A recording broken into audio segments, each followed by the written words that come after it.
Ok, vamos analisar isso. Hoje o material que a gente recebeu nos joga de cabeça na estrutura talvez mais fundamental do nosso corpo, a coluna vertebral.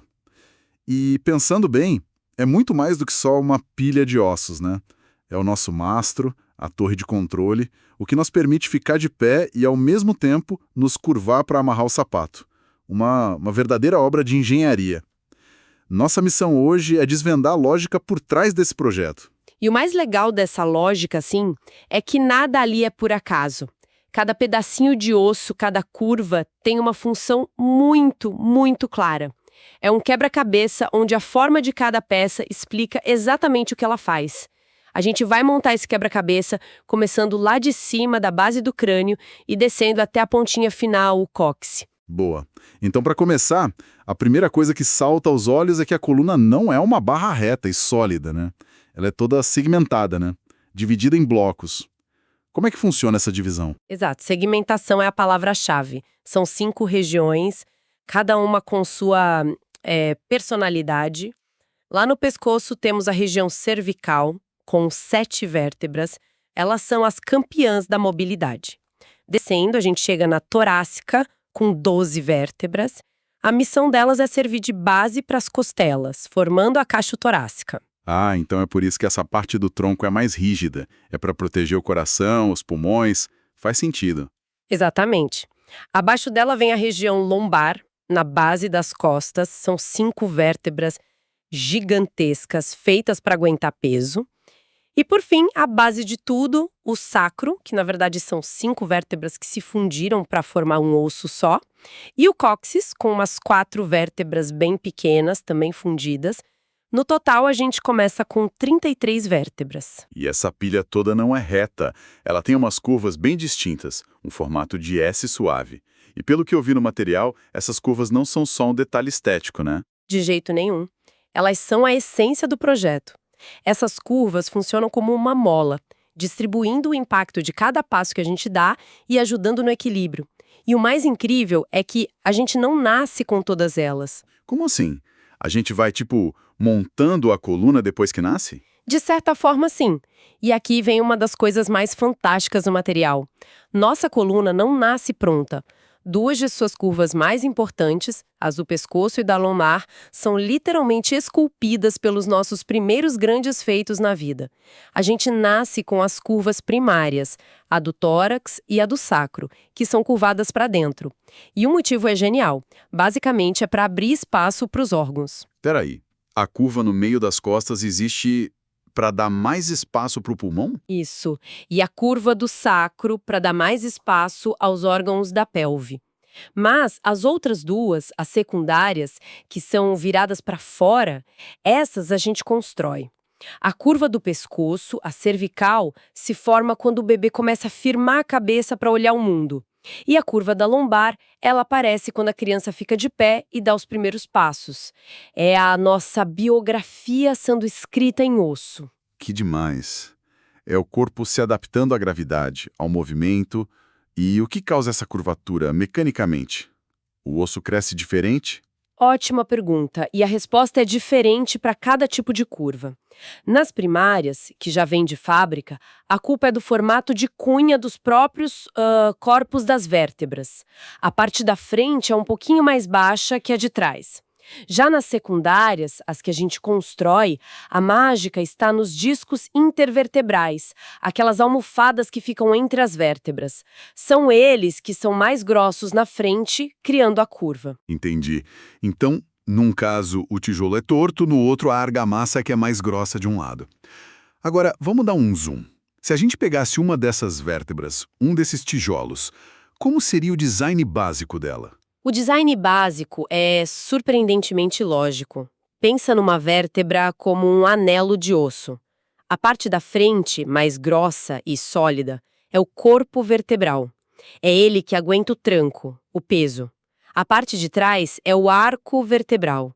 E o buraco no meio desse anel é o forame vertebral. E quando a gente empilha todas, esses buracos formam um túnel. Perfeito! Esse é o canal vertebral, a armadura óssea que protege a nossa preciosíssima medula espinhal. É um cofre de alta segurança. Mas esse arco de trás não é liso, né? Ele tem umas pontas, umas saliências. Para que servem? Elas são os pontos de conexão, como se fossem as alças e encaixes de uma peça de Lego. Existem basicamente 3 tipos. A ponta que a gente sente no meio das costas é o processo espinhoso. De cada lado, saindo para as laterais, temos os processos transversos. Esses 3 servem principalmente para músculos e ligamentos se prenderem. E depois temos 4 processos articulares, que são as superfícies de encaixe, 2 para conectar com a vértebra de cima e 2 para de baixo. Ok, mas espera um pouco. Se a medula está protegida dentro desse túnel de osso, como é que os nervos chegam no resto do corpo?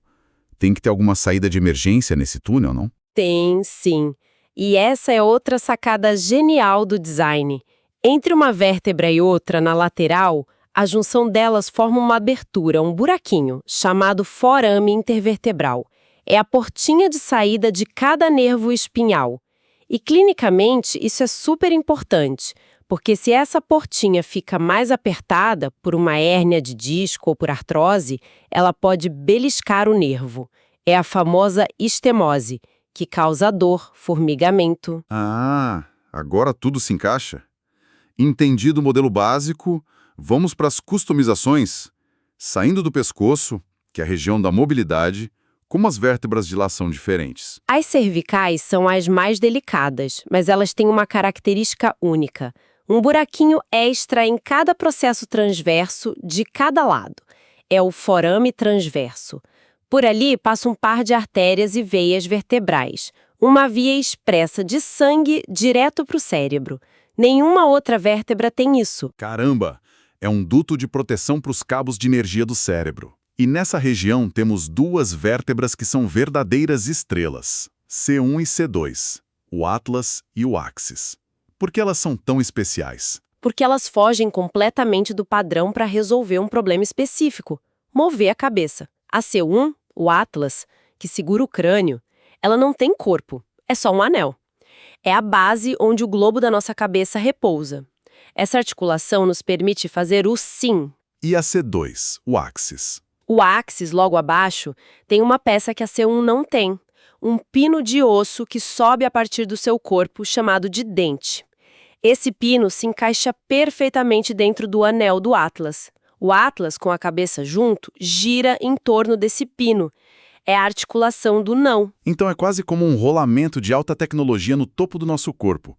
Uma peça que segura a cabeça e outra que funciona como pino para ela girar. É uma solução de engenharia muito específica para um problema bem complexo. Totalmente. E a quantidade de nomes, de detalhes, de encaixes precisos nessa região é enorme. Para quem estuda anatomia, é uma das partes mais desafiadoras de memorizar. Imagino. A precisão dos termos é tanta que deve dar um nó na cabeça. Aliás, falando nisso, para quem é estudante e está ouvindo a gente, se o desafio é organizar todo esse conhecimento para se preparar de verdade, a dica é entrar agora em medcob.com.br, baixa o app e aproveita o maior banco de questões do Brasil. Tem provas anteriores de todas as instituições, questões comentadas, resumos, aulas, flashcards, tudo para não se perder nesses detalhes, certo? Saindo dessa região do pescoço, que é toda sobre mobilidade, a gente desce para uma área onde a prioridade muda completamente: o tórax. A grande missão das vértebras ali é servir de base para as costelas. Como elas fazem isso? Elas vêm com docas de encaixe. A característica principal das vértebras torácicas são pequenas superfícies lisinhas, as fóveas costais, nos corpos e nos processos transversos. São os pontos exatos onde as costelas se conectam. E os processos espinhosos delas são longos e apontados para baixo, tipo telhas num telhado, sabe? Isso limita a extensão e aumenta a proteção. E as lombares, lá embaixo? Imagino que sejam as mais parrudas. São os pesos pesados da coluna. Os corpos vertebrais são enormes, maciços, a função delas é uma só: suportar o peso de todo o tronco, cabeça e braços. E o design delas é todo focado em força. Além de serem gigantes, elas têm pontos de ancoragem extras, como se fossem alças de rocha, onde se prendem os músculos mais profundos e potentes das costas. Eles são cruciais para a estabilidade. Para fechar a parte dos ossos, temos o sacro e o cóccix. Eles são o quê? As sobras da evolução? Não são sobras, não. São a fundação. O sacro é o resultado da fusão de 5 vértebras para criar uma plataforma triangular superestável, ela que conecta a coluna-bacia. As linhas e cristas que a gente vê nele são as cicatrizes dessa fusão, os restos dos processos que se uniram. E o cóccix, lá na pontinha, é o nosso vestígio de cauda, também fundido, que serve de âncora para alguns músculos do assoalho pélvico. Ok, entendemos os tijolos. Mas o que liga tudo isso? O que dá flexibilidade para a gente se mexer sem que a torre desmorone? Aí entra em cena um sistema genial de articulações e ligamentos. Primeiro, as articulações que conectam os arcos de trás, as zigopofisárias. O ângulo delas muda em cada região. No pescoço, são mais inclinadas, permitindo muito movimento. No tórax, são quase verticais, travando quase tudo para proteger os órgãos. E na lombar, o formato delas permite dobrar para frente e para trás, mas bloqueia bastante a rotação. Então é isso que define o que cada parte da coluna pode ou não fazer. E entre os corpos, as partes que aguentam peso... Ali temos os nossos amortecedores, os discos intervertebrais. Imagina um chiclete recheado, sabe? Um jelly donut. A parte de fora é um anel fibroso, super resistente, feito de várias camadas. E o recheio é o núcleo pulposo, um gel que distribui a pressão por igual. E amarrando essa estrutura toda, temos os ligamentos, que funcionam como fitas e cabos de aço. Quais são os principais? Temos 2 grandes ligamentos que percorrem a coluna inteira como 2 longas fitas adesivas. O ligamento longitudinal anterior, na frente dos corpos, que é largo e forte, ele impede que a gente se curve demais para trás. E o longitudinal posterior, que fica atrás dos corpos, dentro do canal vertebral. Ele limita a flexão para frente. E tem um detalhe interessante sobre esse ligamento de trás, né? Tem sim, e é crucial. Ele é mais estreito e mais fraco que o da frente. Isso significa que a parte de trás e lateral do disco não é tão bem reforçada. E é exatamente nesse ponto fraco que a maioria das hérnias de disco acontece. O recheio do disco escapa por ali. Uau, faz todo sentido. É um ponto de falha de projeto, digamos assim. E os outros ligamentos? Temos também o ligamento amarelo, que conecta as lâminas. Ele é super elástico, como um elástico mesmo, e ajuda a nos manter em pé sem tanto esforço muscular. E ligando as pontas das vértebras, os processos espinhosos, temos os ligamentos supraespinhoso e interespinhoso. No pescoço, o supraespinhoso se expande e vira o ligamento da nuca, uma estrutura bem forte que ajuda a segurar o peso da nossa cabeça. Certo, então o que tudo isso significa no final das contas? A gente passou por ossos, curvas, ligamentos, qual é a grande ideia? A grande ideia que o material nos mostra é que a coluna é um exemplo perfeito de como a forma segue a função na biologia. Não é só uma estrutura. É um sistema dinâmico que resolve um conflito de engenharia quase impossível. Ser forte e estável o suficiente para nos manter de pé e proteger a medula, e ao mesmo tempo ser flexível e móvel o suficiente para nos permitir uma gama enorme de movimentos. Cada detalhe que a gente discutiu contribui para esse equilíbrio. É um balanço delicado entre uma viga de sustentação e uma corrente de bicicleta. E tudo isso esculpido pela evolução e pelas nossas próprias ações durante a vida. Exatamente. A estrutura é uma resposta direta às necessidades. Suporte de peso, proteção, movimento. Cada região se especializou em uma dessas tarefas e o sistema como um todo integra tudo isso de forma brilhante. As mais importantes, a do pescoço e a da lombar, foram moldadas por ações como levantar a cabeça e andar. Elas são o resultado de uma interação ativa com o mundo. Fica a reflexão.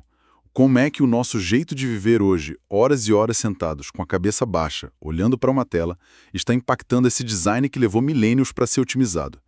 Será que estamos sem perceber desfazendo as curvas que nossos ancestrais e nós mesmos, quando bebês, lutamos tanto para construir? É algo para se pensar na próxima vez que a gente se pegar curvado sobre o